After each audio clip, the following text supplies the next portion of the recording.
now, we are seeing the pandemic change our world in manifestly new ways. The American president now openly floating the idea that the US election in November should be delayed.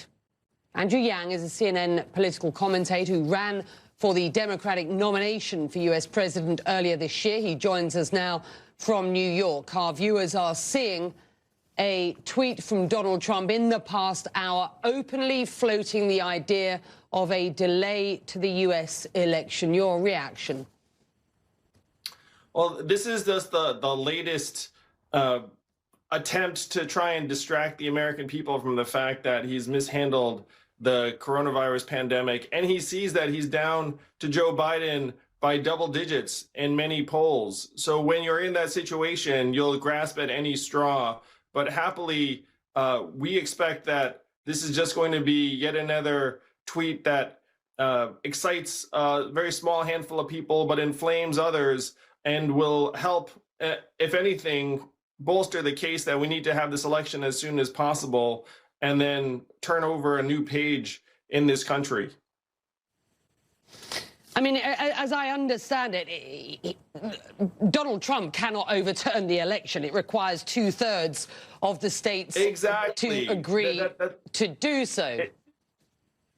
That's exactly right. That's why it's just the latest desperate thrashing about of a losing candidate. And when you're in that position and when you prioritize winning as much as Donald Trump does, he will grasp at anything that might give him a chance at victory, because he sees that his chances are plummeting daily. 72% of Americans believe that this is the worst time they've ever lived in recorded memory, which is a terrible sign for an incumbent. That's the opposite of a 4 more years type of atmosphere. And that's obvious given how much America is suffering right now, economically, socially, and through this public health crisis that we are handling very poorly. I mean, there will be viewers who say you would say that, wouldn't you? You ran for the Democratic nomination. We are 96 days away from the American election as we speak now. You have been supporting Joe Biden. What does he need to do next, Andrew?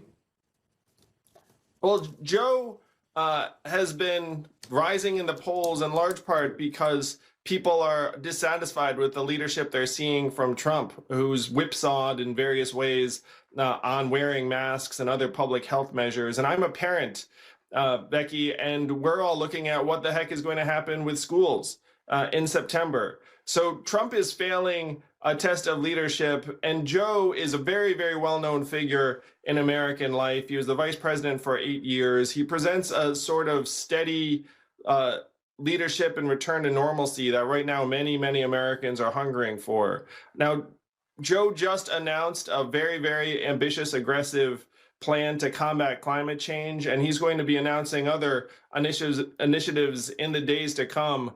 But the fact is he's winning because people are very, very familiar with and comfortable with Joe and his style of leadership that will help bring people together.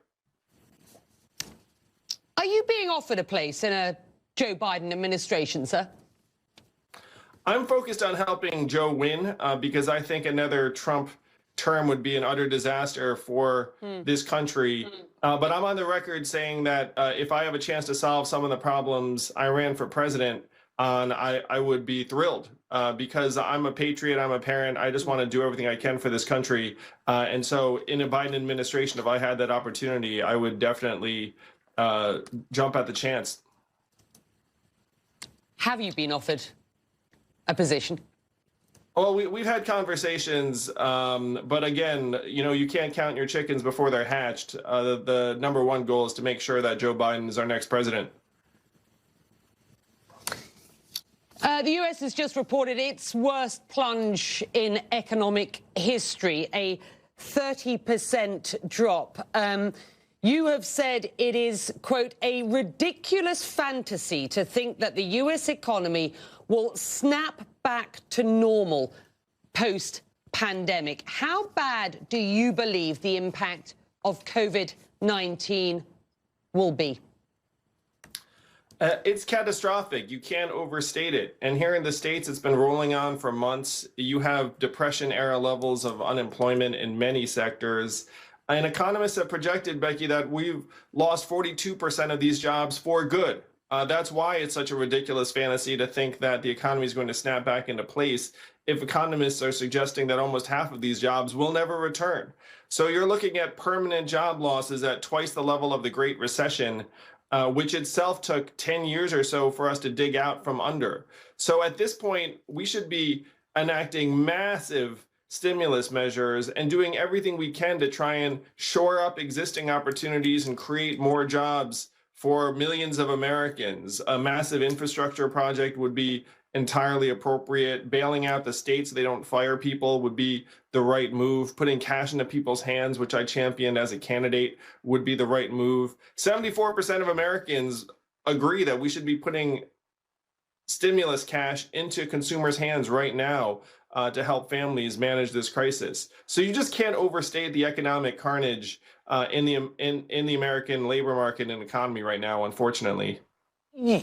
Your signature issue is universal basic income, which, given the unemployment fueled by this pandemic, couldn't be more prescient, as you rightly pointed out. Congress is now in discussions about not one but a second $1,200 payment. Would that at least satisfy you that government was working in the right direction?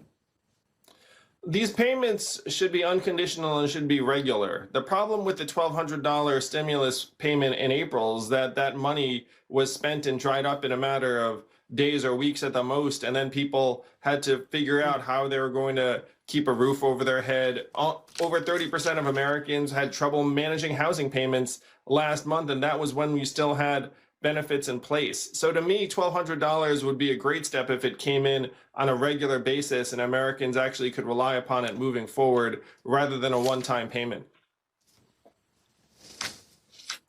I want to talk to you about the tech hearings on the Hill yesterday.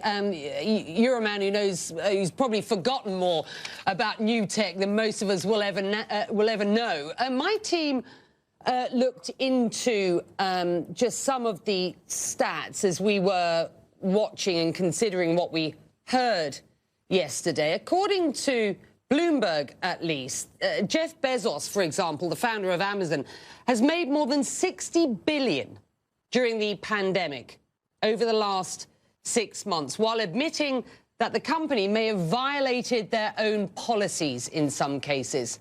The CEO of Facebook, Mark Zuckerberg, making towards $20 billion extra during this pandemic, insisting he was joking when he said he could simply buy up competitors in a 2012 email. What is your response to what we heard from these tech titans, as they are known?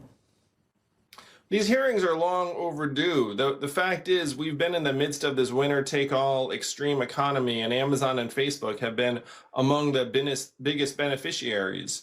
Where, as you see, 30% of retail stores and malls closing, Amazon's growing by $20 billion a year. It's one reason why you see Jeff just continue to do better and better. Facebook, of course, they could buy any startup that begins to threaten them, which they did with Instagram. And it was laughable for Mark Zuckerberg to suggest that he would not go into quote unquote destroy mode if Instagram had turned down their overtures to be acquired. So these hearings are years overdue. If anything, you need a hearing for each of these companies because each company presents its own set of distinct issues. The anti-competitive and antitrust framework needs to be revised for the 21st century. The behaviors you heard about yesterday didn't even begin to touch what's going on with our data that's getting sold and resold by Facebook and Google in particular. Which begs the question whether these congressmen and women were actually qualified to conduct these hearings. It was a pretty scattergun approach, it has to be said. Questions asked of one tech titan when actually it was a question that needed to be answered by another. You tweeted yesterday, and I just want to quote you here. It's pretty funny when trillion-dollar tech companies make themselves seem like scrappy startups by redefining the markets that they're in and making themselves seem like also-rans. By which you meant what? Well, it was ridiculous how Mark Zuckerberg's testimony opened up by citing that there were these other companies that were like faster growing or had like in these little cherry-picked categories. If you just take the basic category of social media network, Facebook is essentially a monopoly, and so the fact that they're like reaching for these these like tiny categories that they're not number one in as a defense to their stature as monopoly just struck me as laughable. I mean, you're a $650 billion company. You know, you're printing billions of dollars a quarter, like acting like you're somehow this vulnerable upstart. Just struck me as ridiculous.